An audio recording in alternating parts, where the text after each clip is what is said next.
السلام عليكم ورحمة الله وبركاته. اليوم معكم فيديو جديد من قناة علي جيم أوفر من سلسلة تختيم جيتنج أوفر. يمكن راح يطول، أنا متأكد، عشان أنا بعدني يعني مش كتير بلعبها للجيتنج أوفر، فلحتاج وقتين. ممكن يكون شي 6 أجزاء.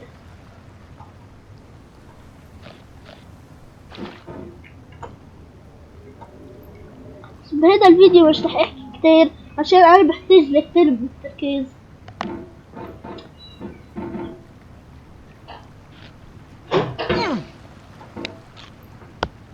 There's no feeling more intense than starting over. If you deleted your homework the day before it was due, as I have, or if you left your wallet at home and you have to go back after spending an hour in the commute. If you won some money at the casino and then put all your winnings on red but it came up black. If you got your best shirt dry cleaned before a wedding and then immediately dropped food on it. If you won an argument with a friend and then later discovered that they just returned to their original view. Starting over is harder than starting up. If you're not ready for that, like if you've already had a bad day, then what you're about to go through might be too much. Feel free to go away and أنا بكون أوقات كون ألعبها مثلا قبل ما بلشت قناة، أوقات Thanks for coming with me on this trip. I'll understand if you have to take a break at any point. Just find a safe place to stop and quit the game. Don't worry, I'll save your progress, always, even your mistakes. إذا حدا فيكم بيهضر على كارتون نتورك، This game is a homage to a free game that came out in 2002 called Sexy Hiking. The author of that game was Jazuo, a mysterious Czech designer who was known at the time as the father of B games. And B games are rough assemblages of found objects. Designers slap them together very quickly and freely, and they're often too rough and unfriendly to gain much of a following. They're built more for the joy of building them than as polished products. In a certain way, Sexy Hiking is the perfect embodiment of a B game. It's built almost entirely out of found and recycled parts. And it's one of the most unusual and unfriendly games of its time. In it, your task is simply to drag yourself up a mountain with a hammer. And that act of climbing, in the digital world or in real life, has certain essential properties that give the game its flavour. No amount of forward progress is guaranteed.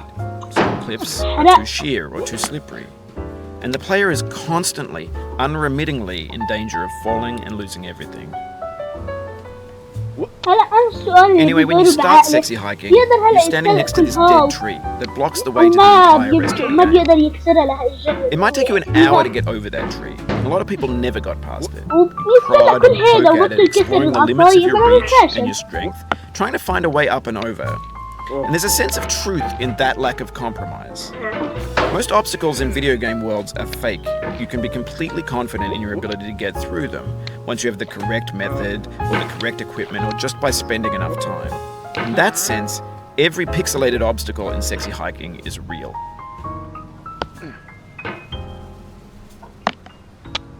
No.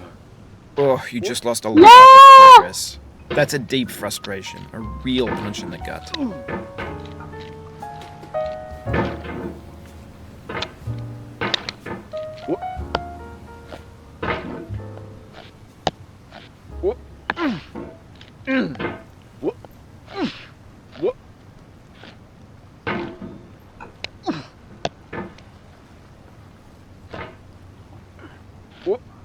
Oof, sorry about that.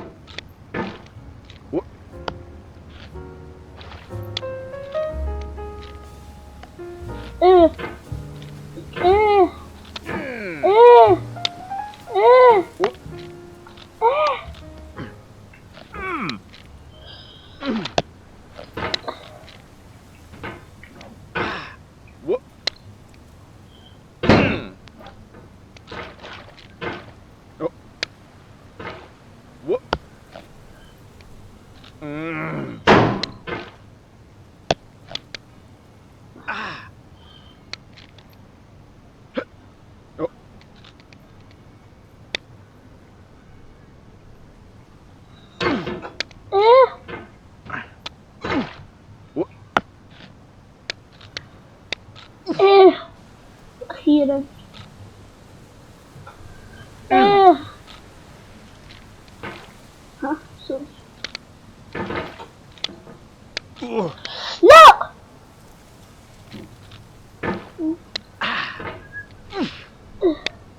The obstacles in sexy hiking are unyielding, and that makes the game uniquely frustrating. But I'm not sure Jazzuo intended to make a frustrating game. The frustration is just essential to the act of climbing, and it's authentic to the process of building a game about climbing. A funny thing happened to me as I was building this mountain. I'd have an idea for a new obstacle, and I'd build it, test it, and it would usually turn out to be unreasonably hard. But I couldn't bring myself to make it easier. It already felt like my inability to get past the new obstacle was my fault as a player rather than as a builder. Imaginary mountains build themselves from our efforts to climb them, and it's our repeated attempts to reach the summit that turns those mountains into something real. When you're building a video game world, you're building with ideas, and that can be like working with quickset cement. You mold your ideas into a certain shape that can be played with, and in the process of playing with them, they begin to harden and set until they're immutable, like rock. And at that point, you can't change the world, not without breaking it into pieces and starting fresh with new ideas.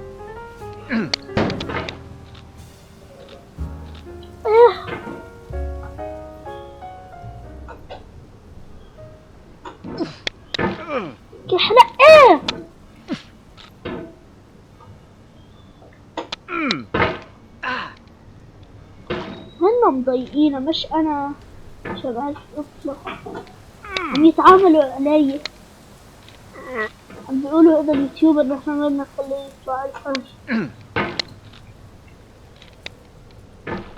احرق ها ايه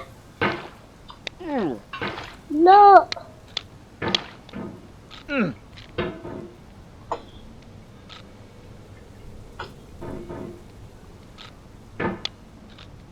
لا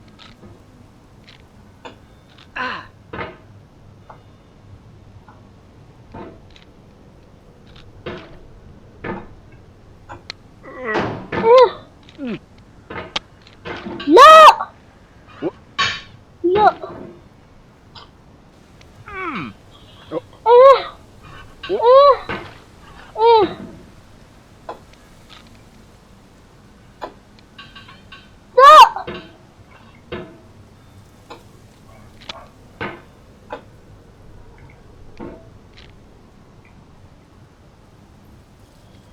لا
لا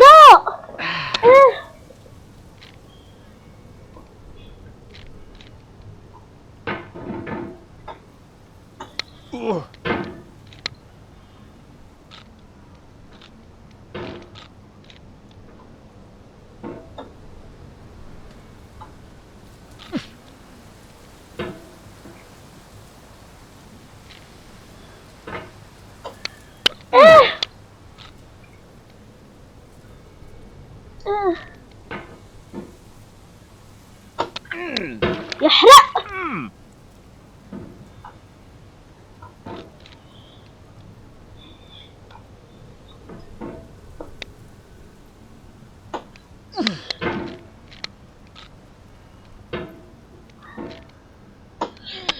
يحرق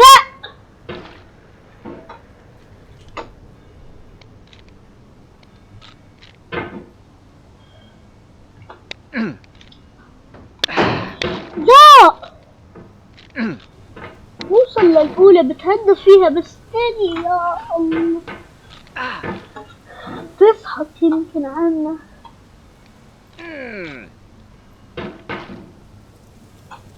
You've done this part before. You know it's possible. Just do what you did the first time.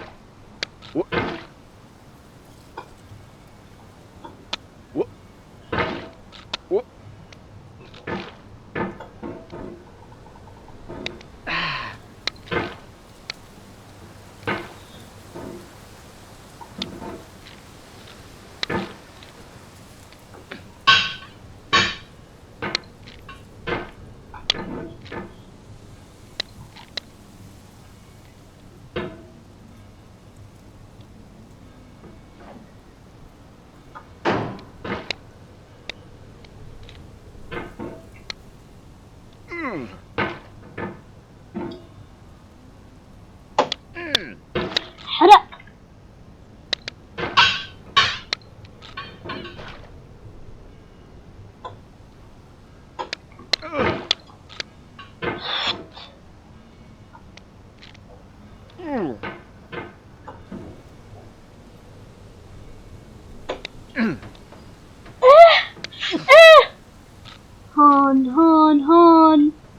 هون القصة الصعبة يا الله. خير الله. حفظ sensitivity لحتى انه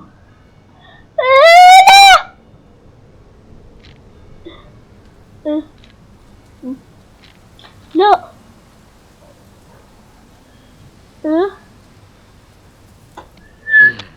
For years now, people have been predicting that games would soon be made out of prefabricated objects, bought in a store and assembled into a world. And for the most part, that hasn't happened, because the objects in the stores are trash. I don't mean they look bad or that they're badly made, although a lot of them are. I mean they're trash in the way that food becomes trash as soon as you put it in the sink. Things are made to be consumed and used in a certain context. And once the moment is gone, they transform into garbage. In the context of technology, those moments pass by in seconds.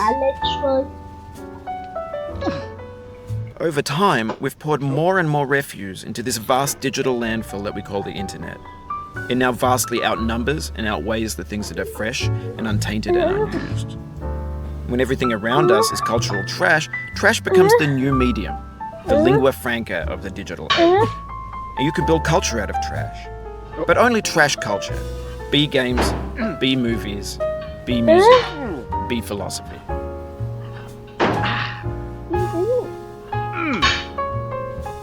Maybe this is what digital culture is. A monstrous mountain of trash, the ash heap of creativity's fountain. A landfill with everything we ever thought of in it. Grand, infinite, and unsorted.